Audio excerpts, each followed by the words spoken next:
So a very warm welcome to this second breakout session here today at the Top Employers Celebration. This session is about unveiling the HR priorities of high-performing organisations. And of course, those high-performing organisations, they are yourselves, the top employers, who have contributed time, effort, data, which all now comes together. And we're going to spend some time in this session unpacking that to show really what's going on as a group of top employers together and what's happened over the last year. So to introduce myself, I'm Adrian Seligman. I'm one of the board members at Top Employers, and I've got a nice responsibility, which is really all about the healthy growth of the Top Employers programme. As you can probably hear, I'm British, but I normally work in Amsterdam, which is where our HQ is located. But like probably most of us, I'm enjoying an extended period of home working right now, which is very nice on the family front, but also looking forward to moving around a little bit in the coming future. And with me, I have my co-host, that's Ammara Naeem. And Ammara, I'll pass over to you to introduce yourself, please. Thank you, Adrian. Such a pleasure to be joining this marvelous celebration with all the top employers today. My name is Ammara Naeem. I've had the pleasure of calling Netherlands my home for the past 5 years, and 4 out of those 5 have been with Top Employers Institute, so clearly I love my job. Starting March, I will be stepping into my new role as Head of Client Success, a brand new function at Top Employers Institute, so I'm very much looking forward to working even more closely with all the top employers around the globe. Back to you, Adrian, for now. Thanks, Ammara. And so this is a session of 2 halves. So to kick off, Ammara and I will take you through a couple of slides just to point you and sort of get the conversation going. So as we do so, have a think about comments and perhaps your own reflections on this last year. What was the most important thing for your business as you navigated 2020? Plus any questions as well, and feel free to put those into the chat. The session's moderated, so we'll be able to dive into some of those questions in that second half.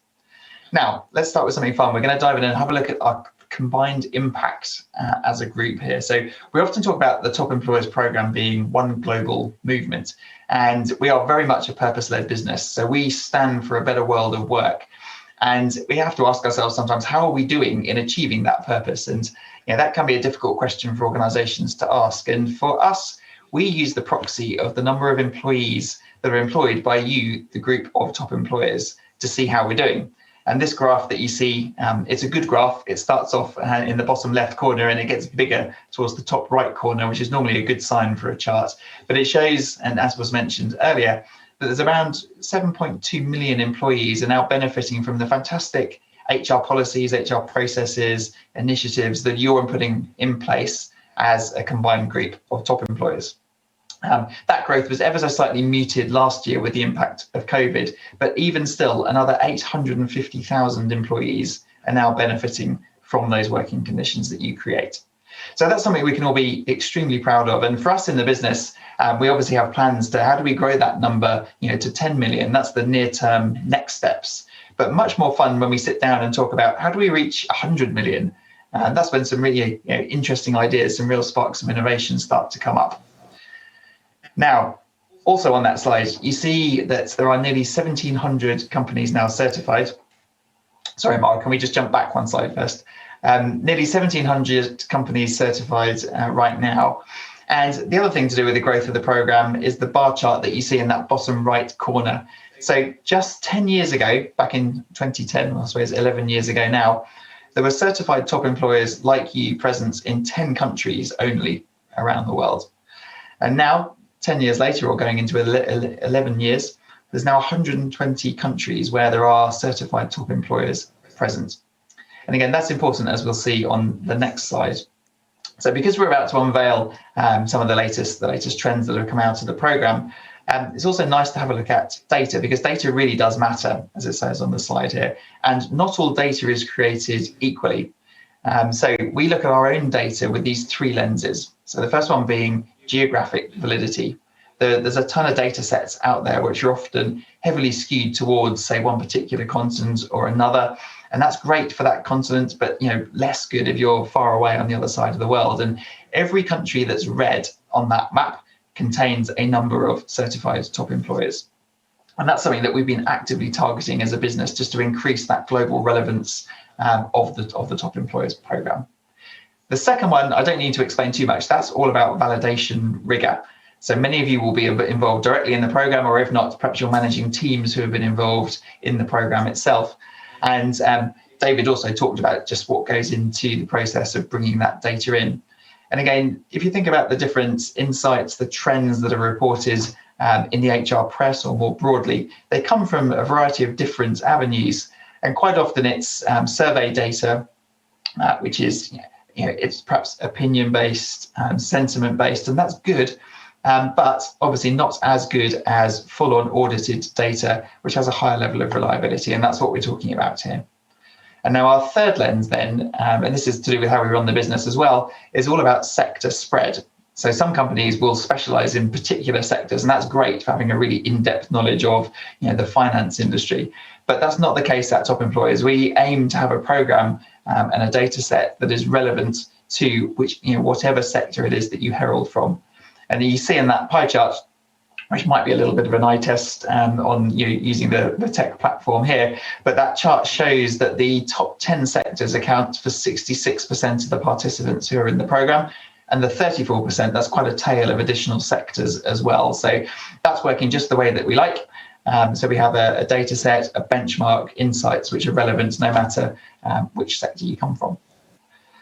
Now, we've had a look at purpose and data. It's the purpose that really gets us up in the morning, that impact upon the world of work. And really, a heartfelt thanks for all of us at Top Employers for being part of that movement. But of course, in business life, it's also good to have a look at the impact of your people strategy on business value. And this is something that we're often asked about, what's the return on investment of such a program?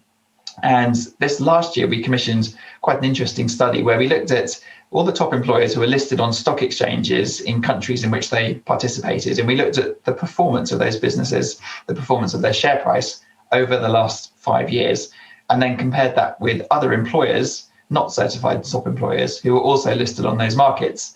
And here on this slide, you see the results. And so we're looking at 66% growth for the certified top employers versus 28.6% for non-certified companies.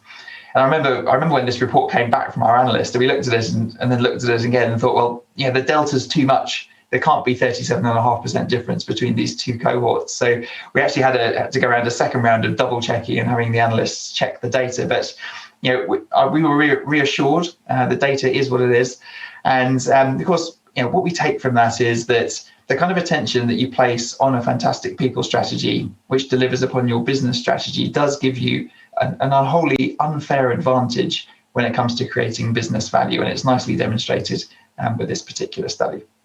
So with those warming thoughts in mind around impact within the world of work and also impact potentially on your own share price of your company, I'm now going to hand over to Ammara, who will unpack some of the data from this last year's program, both in terms of what's going really well, what are the high points where when you focus on these areas, what works, but also there's some challenges in there as well, because the job is not done. So thank you very much. And Ammara, over to you. Thanks, Adrian. Well, to start off with, it's not going to be any newsflash for anyone in this audience today. Countless studies have been conducted to show a positive correlation between employee engagement and business indicators such as customer satisfaction, productivity, profitability. So when we look at our top employers and dive down deeper into the multiple layers of how they actually enrich the world of work, we also like to keep tabs on their business performance. Over the last few years, we did observe that our top employers have gone through multiple variations of transformations, yet they have managed to maintain considerable gains when it comes to things like customer satisfaction, like increase in their market shares, and also revenue growth. But what is even more impressive is that in a chaotic year like 2020, they managed to keep that upward trend going. Let me put another very interesting spin on this information. When we looked at our data, we found that when we consider our top 10% of the top employers cohort, their gains in such indicators were even more impressive.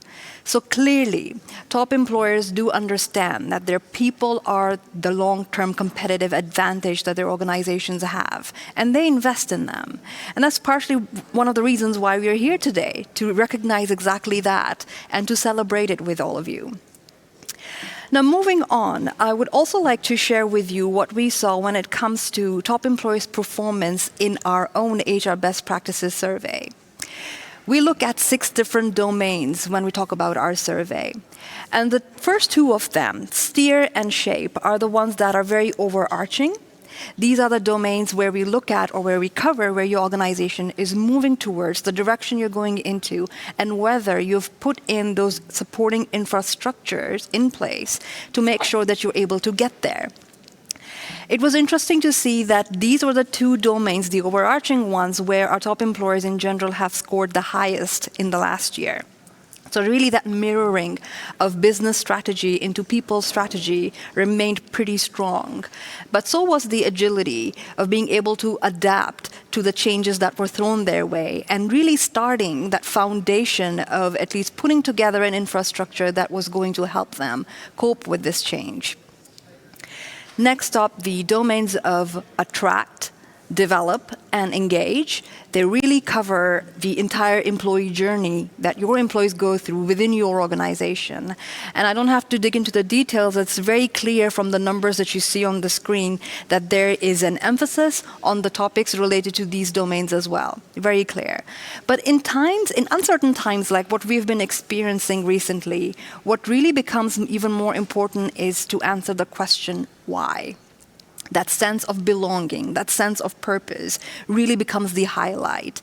And this was beautifully depicted by the numbers we saw when we look at how our top employers scored in the domain of Unite. Because this is one domain where we talk about elements that really bring together your employees, that really bring them under the umbrella of your organization. So pretty impressive to see that already. But also, all of you, of course, our top employees come from different markets. They come from different regions. They come from different industries. So it becomes even more fascinating to dive a little bit deeper into what kind of priorities they assign across board. So when we look at last year's data, what we noticed was, surprise, surprise, or maybe not really surprisingly so, the number 1 priority was and continues to be for top employers supporting cultural and organizational change. Well, change has been pretty much the only constant in the recent times. I think it's a bit cliched, yes, but it's also a fact. And what the pandemic really did was it accelerated that need to either reinforce or revamp your organizational culture, especially when it comes to things like employee empowerment, when it comes to things like giving them that autonomy, the culture of trust, building that culture of transparency, of accountability. So all those things really clarify and make sense why top employers would put emphasis on change management. Another test in the previous year was that of leaders and how they're going to handle such an unknown situation. Well, how many of you were really equipped to handle all the unknowns that were thrown your way? We often talk about supporting employees in many different ways, but rarely ever speak about how we're going to support our leaders to be in a situation to be really equipped to support the employees in such circumstances. It's also true that leadership development is not really a focus for executives anymore. Leadership is considered as an organization-wide concept. Leadership development also applies to your general employee pool, enabling them to lead themselves, to lead others, and eventually be able to lead your business. To really hone those leadership skills for the future to make sure that your organizations are future-proof. So for sure, number 2 priority was given to leadership development as per our data for last year. When we look at priority number 3, it was people strategy. I think it's pretty obvious why.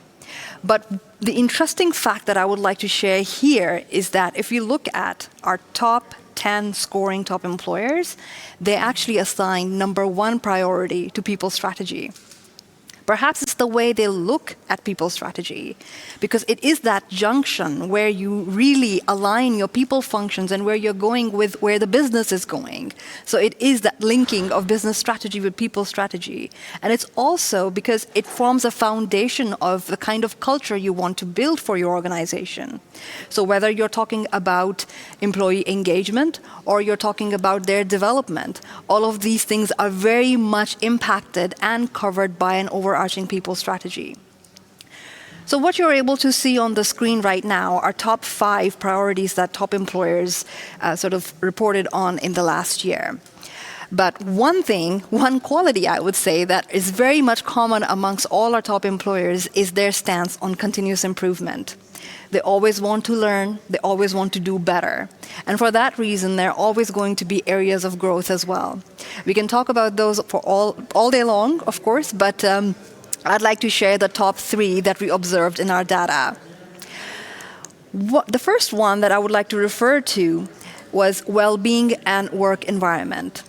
Of course, well-being and work environment are those 2 concepts or phenomena that became center of attention for all employers all around the globe in the past year, where we saw that our top employers have done remarkably well in coming up really fast and quick with remarkable innovative initiatives to cope with the situation. And they came up with really interesting ideas and well-being programs to take care of mental health of their employees. The challenge here lies still to see how many of those practices or initiatives are going to really stick when we come out at the other end, maybe at the end of last year.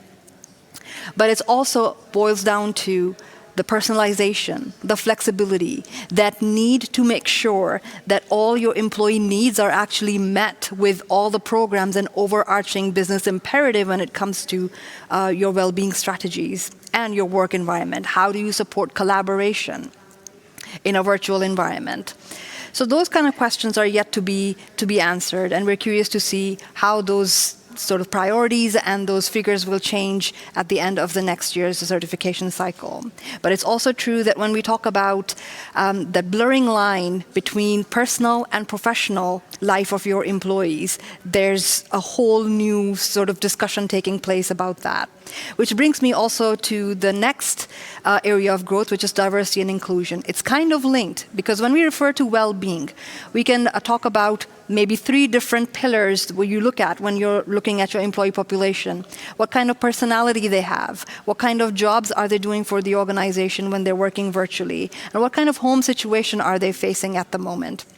Depending on those, how do you customize your well-being programs, but then also how do you make sure that you're keeping your employee population engaged, you're keeping them included within your culture, and you're creating that culture of equality and inclusivity. When we look at diversity by itself, top employers have come a long way already. There's a lot being done in ensuring gender diversity, diversity of different backgrounds, age diversity, and whatnot.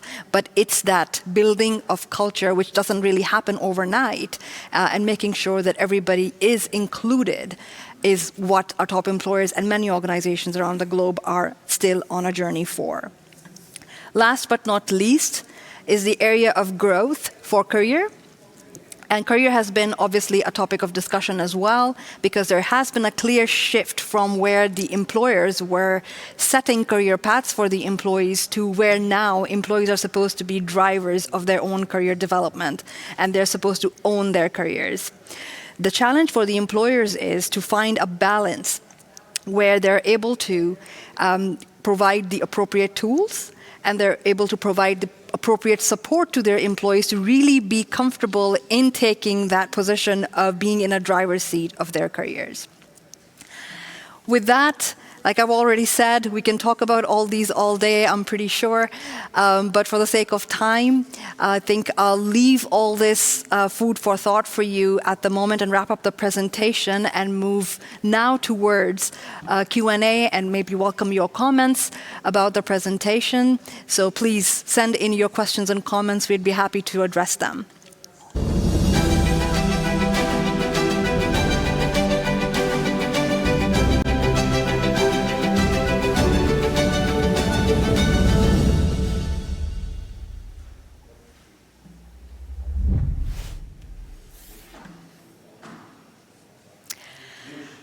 Well, great. Well, we've got our first question in, and I think, Adrian, you're going to love answering this one. What would you say is the best way to try and transform EXCO's thinking towards these 5 priorities? Thanks, Ammara. Yeah, that's a good question. So I imagine I'm not alone, and that all of us in this session right now, at some point in our careers, we've put together the most finely crafted plan, a business plan for some kind of change. So we've spotted a problem, we've gone around, we've ascertained exactly what was going on, we've done some brainstorming around what we could do, and we've decided on what the recommendation is. And what the future is going to look like. And we've gone and presented it to maybe our chief people officer, chief HR officer, and they've come back and said, yeah, I can see what you're talking about. It's interesting, but it's not top priority right now. No. And that's obviously crushing when you've done a piece of work and got other stakeholders involved. And this happens all the time. So one thing we do know from many top employers, and so hopefully some of you in the room as well have benefited from this, is that with the addition of some of the benchmarking information that comes from the feedback in the program, it can be possible to really kickstart EXCO, attention and investment. I know that there was a nice example here in the UK where I am. A large media company knew there was a problem with the onboarding program. It was just way out of date, and already exciting digital things were happening way before the applicant became then an employee and before they started. So more needed to be done, and they knew even they were losing staff at the 3-month point, which is the worst possible thing after having gone through all the investments of getting somebody through the door and into the company. But exactly as I described, that is what happened, and the chief people officer said no. Unfortunately, at the time, it did coincide, or the timing coincided with the feedback from the program, and this particular employer was rated at 32 on the survey when it came to onboarding, where the UK market was running just over 70, I think it's 73. And so the addition of this to the business plan, and then back to EXCO again, this was the chief people officer saying, look, this is where we are, this is where the market is, and here's the issues in terms of lost value that we're seeing, did then unlock the purse, the wallet, the investments in that moment. And then things were able to move ahead. And this is something that, as I go around the business and work with our teams, I do hear that use of external benchmark in terms of driving real change. There's that kind of fear of missing out that comes with using external data, and that's a very powerful thing to unlock change. Very well said, Adrian. Thank you for sharing that. I do think that we have a gold mine of data when it comes to benchmarking against other top employers, and that can be really, really valuable in taking back to your leadership teams and making them see a picture, really looking at how you compare against others, your peer groups in your industry, or even globally. So rightly said. Thanks, Adrian. I'll move on to the next question, which is, does your data show how the pandemic has affected the way organizations are re-looking at their priorities? Well, I don't think... Okay, in a nutshell, I think the priorities that they're focusing on now were pretty much there. It was pretty much a focus already. But what the pandemic has done is it has accelerated the focus on those priorities. Because obviously things like change, there were transformations happening left, right, and center already. But now with the pandemic, what HR got to really show off was their role in the whole scheme of things. And not that they're just business partners, but that they're strategic contributors to how a business can eventually become very successful and take care of its people at the same time. So that was one of the observations we had. And another one was, again, personalization, need-based rewards, a total reward strategy or framework. It was already something that most of our top employers were looking at, but it's just that now it becomes all the more important because throughout the pandemic, the employee expectations have also changed.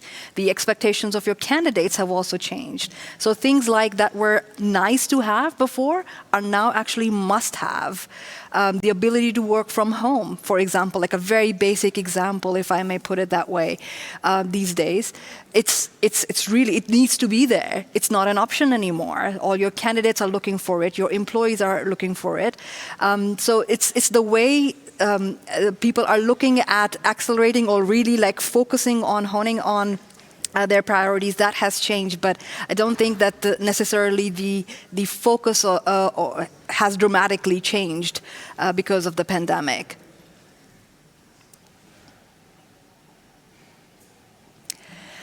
Another very interesting question has come in, which is what is needed in a manufacturing environment to make people drive their development? I imagine this is coming from a blue-collar organization perspective, so it's a very interesting question, and I think many top employers that are in that sort of domain are thinking about that as well. It's true that maybe it's things like implementing a technology, for instance, is easier said than done in such an environment, because the usage of apps, the usage of technology is a little bit different than we would go to a white-collar organization. I think before saying that there's a magic solution to it all, it really boils down to how you're going to communicate, how you're going to develop that culture of development in such an environment. And what that involves is you looking at what is it that you're trying to prove. Is it really something that's going to help your employees? Is it something that is really going to help the organization? And is it something that you really want to move towards? That, to me, would be step one. To start off with. And once you've done that evaluation and whatever sort of, I think in the whole scheme of things, in that portion, the employee involvement also plays a major role. Because sometimes I think as an employer, we think of things like really fancy implementations or like really fancy programs that we should invest into because we think that it's going to help our employees, but that's not necessarily the case. So it's in change management, in development perspective, and cultural perspective, it really becomes important that you're taking your employees' feedback and involvement into account, but also how is your leadership eventually going to role model that to make sure that it's cascaded down, so it's really embedded into the culture. I hope that gives some inspiration already, but I would also like to encourage you to check out our best practices report that will be coming out over the next few weeks. It's only exclusive for top employers, a lot of inspiration in there as well. And unfortunately for now, we're running out of time, so we would need to wrap up the very interactive session. Thank you for your questions and your time, for listening to us and for participating. And once again, huge congratulations on attaining your certification as a top employer 2021. Sweet, and congratulations all.